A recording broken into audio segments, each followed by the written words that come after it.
Dear friends, welcome. Yesterday we celebrated the feast of the conversion of St. Paul, and it is fitting that today we remember his two younger companions, Timothy and Titus.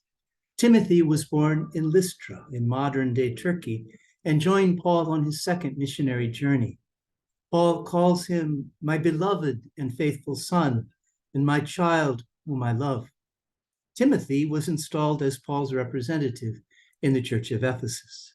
Titus was himself Greek, likely from Antioch, and became a friend and boon companion of Paul and overseer of the church in Crete. For Paul, he is my own true child in one common faith. Yet what a hard grace it must have been to follow Paul, to be successors to the first apostles in a fledgling church itself suffering persecution. So Paul admonishes Timothy, recalling Timothy's tears and sincere faith. For this reason, I remind you to stir into flame the gift of God that you have received through the imposition of my hand. For God did not give us a spirit of cowardice, but rather of power and love and self-control.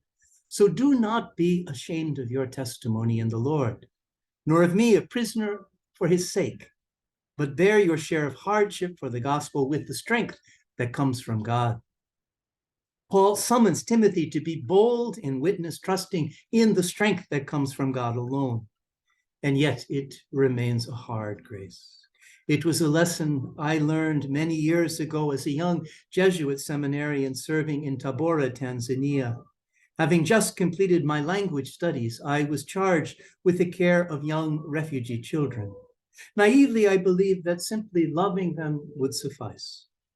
Almost immediately, though, two of the boys began to fight, and as the fighting escalated, I knew I must intervene. Alas, I could not remember the word for stop. So I rushed into our house, found my large dictionary, looked up the Swahili word for stop, and with a sinking heart tried to remember how to put it in the imperative plural. I learned then that in the words of Father Zosima, in the Brothers Karamazov, so dear to Dorothy Day, that love in practice is a harsh and dreadful thing compared to love in dreams. Yet we, no less than those first disciples and the disciples of those disciples, are called to love in practice. But finally, the practice is God's.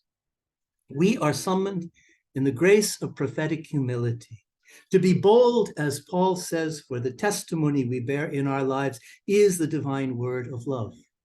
Yet humble, for it is a word we do not possess, but rather a word that possesses us.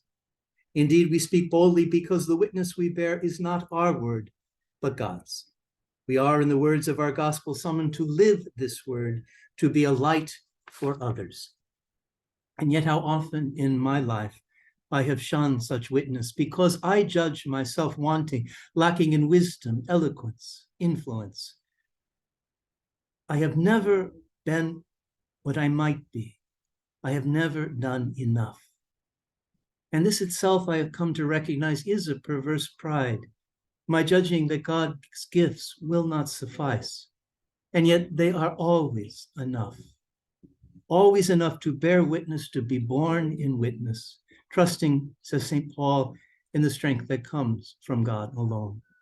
Dear friends, at the end of his spiritual exercises, St. Ignatius offers us his Sucipe. Take, Lord, receive, he says, all my liberty, my memory, my understanding, my entire will.